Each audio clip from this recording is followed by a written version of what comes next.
तो उनके आंख में आंख डाल करके चुनौती देता हूं। आप नहीं तय करेंगे कि महाराष्ट्र में सरकार किसकी बनेगी। महाराष्ट्र में सरकार उसकी बनेगी जिसमें महाराष्ट्र के लोग चाहेंगे, उसको सरकार की गद्दी पे बिठाएंगे। और यह जो गद्दारी लोगों के साथ की गई है, उस अपमान का बदला लेने का जरूरत है। प्रधानमंत्री का नहीं पता, वो तो नॉन बायोलॉजिकल है, हम लोग तो बायोलॉजिकल हैं, सब अपने मां के पेट से पैदा हुए हैं। प्रधानमंत्री जी ने कहा कि हम तो नॉन बायोलॉजिकल हैं, तो पता नहीं कौन है वो, अवतार हैं, भगवान हैं, क्या हैं, वही जाने। कि रानी के कोख से राजा पैदा नहीं होगा, जनता के वोट से जनता का सेवक चुना जाएगा। आपने आमदार चुना था, वो आमदार, मैं उसको आमदार नहीं गद्दार कहता हूं कि 50-50 करोड़ रुपया लेकर के वो बिक गया। अगर इस देश के बड़े बड़े धन्ना सेठों का 16 लाख करोड़ कर्जा माफ किया जा सकता है, तो हर किसान का, हर अन्नदाता का महाराष्ट्र में हम 3 लाख तक का कर्जा माफ करेंगे। यह संकल्प महाविकास अघाड़ी ने लिया है। कि मैं 2 बार चुनाव लड़ा लोकसभा का, एक बार बेगूसराय से चुनाव हारा और दूसरी बार इस बार दिल्ली से जो है मैं लोकसभा का चुनाव हारा। लेकिन जब 2019 में चुनाव हुआ और चुनाव हारने के बाद मैं जब बेगूसराय जाता था तो माताएं पकड़ लेती थी और कहती थी, बेटा बड़ी गलती हो गई, तुमको ही वोट देना चाहिए था।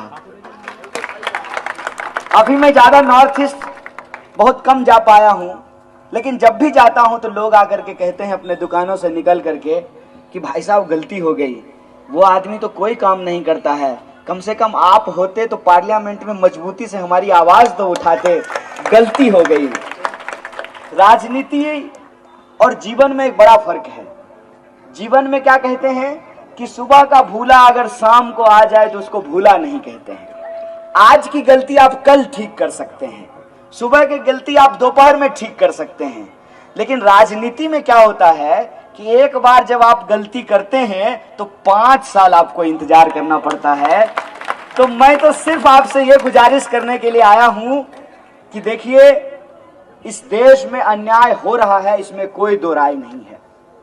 और न्याय के लिए जो भी अपना मुंह खोले उसको शासन, प्रशासन, जेल, बेल, डर दिखा करके, ED, CD, income tax, Agaram बगरम, उस आवाज को चुप करने की कोशिश की जाती है।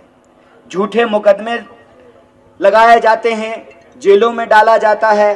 अरे हम दोनों कांग्रेस में तो हैं ही, तो कांग्रेसी तो हैं ही, हम दोनों जेल भाई भी हैं, ये भी जेल में रह के आए हैं, मैं भी जेल में रह के आया हूं। कोई पत्रकार अगर सच बोलने लगे, अगर सरकार की गोदी में नहीं बैठा हुआ हो, जनता के लिए सच बोलता हो, तो उस पत्रकार को या तो जेल में डाल देंगे या उसकी हत्या कर दी जाएगी। कोई नौजवान अगर अन्याय के खिलाफ सवाल उठाए तो झूठे मुकदमे डाल करके उसको जेलों में डाल दिया जाएगा। देखिए कि ये लोग कितने मगरूर लोग हैं, सत्ता का अहंकार सर चढ़ करके बोल रहा है। हमारे नेता राहुल गांधी संविधान की किताब लेकर के घूम रहे हैं, तो उस संविधान की किताब को ये लोग नक्सली बोल रहे हैं। है नागपुर के लोगों, आप डॉक्टर बाबा साहब भीमराव अंबेडकर की कर्मभूमि के लोग हैं। डॉक्टर बाबा साहब भीमराव अंबेडकर ने इस देश में संविधान की रचना की है और ये भाजपा के लोग उस संविधान को अपमानित कर रहे हैं। उस अपमान का बदला महाराष्ट्र के लोगों को लेना चाहिए। इसीलिए मेरा आप सबसे निवेदन है कि जैसे एक एक ईंट को जोड़ने से घर बनता है, वैसे ही एक एक ऐसा नौजवान जो अन्याय के खिलाफ लड़ता हो, बोलता हो, वैसे व्यक्ति को वोट देने से वो आमदार बनता है और एक एक आमदार के जुड़ने से सरकार बनती है। और ये सरकार 23 तारीख को बनाना इसलिए जरूरी है कि आपने देखा कि किस तरीके से सरकार चुनने का हक जनता का है। हम क्या पढ़ते हैं संविधान की प्रस्तावना में? संविधान की प्रस्तावना में लिखा होता है, हम भारत के लोग भारत को प्रभुत्व संपन्न, समाजवादी, धर्मनिरपेक्ष, लोकतांत्रिक गणराज्य। गणराज्य का क्या मतलब है? गणराज्य का मतलब यह है कि रानी के कोख से राजा पैदा नहीं होगा, जनता के वोट से जनता का सेवक चुना जाएगा। आपने आमदार चुना था, वो आमदार मैं उसको आमदार नहीं गद्दार कहता हूं कि 50-50 करोड़ रुपया लेकर के वो बिक गया और लोगों की चुनी हुई सरकार की चोरी की। और वह सरकार चुना कैसे गया, वह सरकार बनी कैसे? आपने अजीत पवार साहब का वीडियो देखा होगा। दिल्ली में एक मीटिंग हुई, गुजरात का एक व्यापारी उस मीटिंग में बैठा हुआ था, वो तय कर रहा था कि महाराष्ट्र में किसकी सरकार बनेगी। तो उनके आंख में आंख डाल करके चुनौती देता हूं, आप नहीं तय करेंगे कि महाराष्ट्र में सरकार किसकी बनेगी। महाराष्ट्र में सरकार उसकी बनेगी जिसमें महाराष्ट्र के लोग चाहेंगे उसको सरकार की गद्दी पे बिठाएंगे। और यह जो गद्दारी लोगों के साथ की गई है, उस अपमान का बदला लेने का जरूरत है।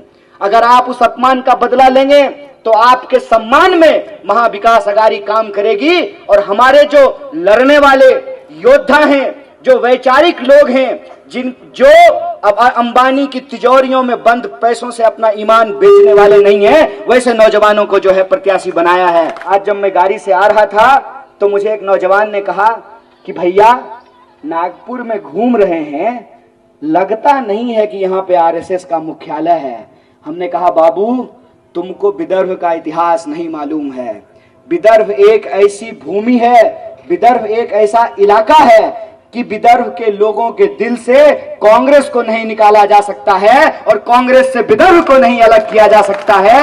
ये हमारा आपका नाता है, यह नाता विचार का नाता है, यह नाता साहू फूले अंबेडकर की वैचारिक परंपरा का नारा है। और वही नारा हमारे संविधानों में लिखा हुआ है। और उस संविधान को बचाने की इस मुहिम में हम आपका समर्थन चाहते हैं। हम चाहते हैं कि आप 20 तारीख को परिवर्तन के लिए वोट करें और जब 23 तारीख को हमारी सरकार बनेगी तो आपका काम खत्म और हमारा काम शुरू होता है। अभी आपने कहा कि सफाई करने वाला जो झाड़ू होता है वो लक्ष्मी का रूप होता है। मैं कहता हूं कि हमारी जो नारी है, उस नारी के बिना हमारा वजूद संभव नहीं है। प्रधानमंत्री का नहीं पता, वो तो नॉन बायोलॉजिकल हैं, हम लोग तो बायोलॉजिकल हैं, सब अपने माँ के पेट से पैदा हुए हैं।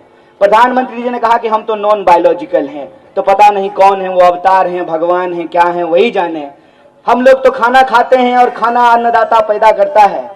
तो महिलाओं के बिना और किसानों के बिना जीवन की संकल्पना नहीं की जा सकती है। और हमारा आप सबसे निवेदन है कि आप 20 तारीख को वोट देने के लिए जाएं तो वो आपको हिंदू मुसलमान में बांटेंगे, लेकिन आपको रोजी रोटी, कपड़ा, मकान और अपने आत्मसम्मान के लिए वोट करना है। और एक बार प्रधानमंत्री जी ने भाषण देते हुए कहा था कि वोट देने जाइएगा तो एलपीजी सिलेंडर को नमस्कार कर लीजिएगा। मैं कहता हूं कि एलपीजी सिलेंडर को तो नमस्कार कर ही लीजिएगा, घर में जो स्मार्ट मीटर लगा है एक बार उसको भी नमस्कार कर लीजिएगा, क्योंकि स्मार्ट मीटर के नाम पे जो इतना महंगा बिजली लोगों से वसूला जा रहा है, इस महंगाई पे हम रोक लगाएंगे। महंगाई की जो कमर तोड़ जो महंगाई है उस पर लगाम लगाएंगे। किसानों की आत्महत्या को रोकने का प्रयास करेंगे, किसानों का मदद करके। हर एक घंटे में जो किसान आत्महत्या करते हैं, इससे देश को उबारने का काम करेंगे, महाराष्ट्र को उबारने का काम करेंगे। इसीलिए हमारा आप सबसे निवेदन है, गद्दारों को हराइए और विकास के लिए अपनी सरकार महाविकास अघाड़ी की सरकार को बनाइए। ऐसा होगा कि नहीं होगा? तो ये आमदार हो गए ना? पक्का? ठीक है, तो 23 तारीख के बाद हम लड्डू खाने के लिए आएंगे। अपने जो हमारे बंटी भाई हैं, आमदार बंटी भाई के हाथ से लड्डू खा करके जाएंगे।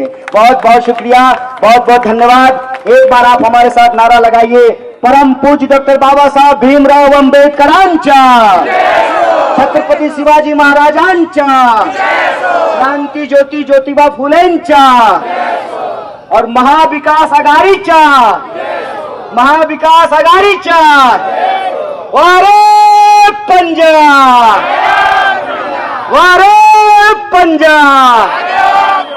बहुत बहुत धन्यवाद। जय हिंद, जय महाराष्ट्र।